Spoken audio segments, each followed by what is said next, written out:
Hi friends, వేడి వేడి అన్నంలో నెయ్యి వేసుకొని పచ్చడి వేసుకొని తింటే అసలు అంచుకేం లేకున్నా తినేయచ్చు. అంత బాగుంది. మా పాపకైతే చాలా నచ్చింది. లంచ్లో కూడా ఇదే ప్యాక్ చేసి మమ్మీ అంటే అదే పంపించాను.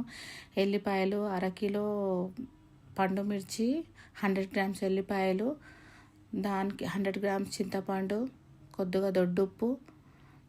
చూడండి, నేనైతే ఫ్రూట్ ప్రాసెసర్లో వేసుకున్నాను. జీలకర్ర, అసలు జీలకర్ర రోస్ట్ కూడా చేయలే, అట్లనే వేసేసిన. నేనైతే కొద్దిగా ఇలా మెత్తగా పేస్ట్ చేసుకోండి. ఒకవేళ మీ మిర్చీలు ఆరిపోయి ఉంటే కొద్దిగా నూనె పోయండి, నీళ్ళైతే అసలు పోయకండి.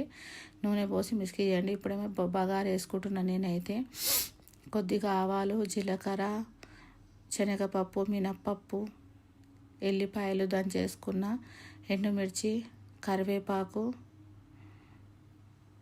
కొద్దిగా పసుపు.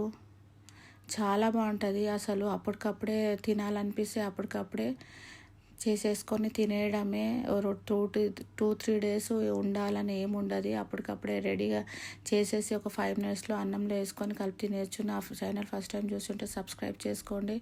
చాలా అంటే చాలా బాగుంటుంది. లైక్ చేసి షేర్ చేయండి. టేస్ట్ అయితే అమోఘం, అసలు చెప్పలేని మాటల్లో. నేను చేశానని కానీ మీరు ఇంట్లో చేసుకొని చూసి నా కామెంట్లో పెట్టండి ఎలా ఉందో.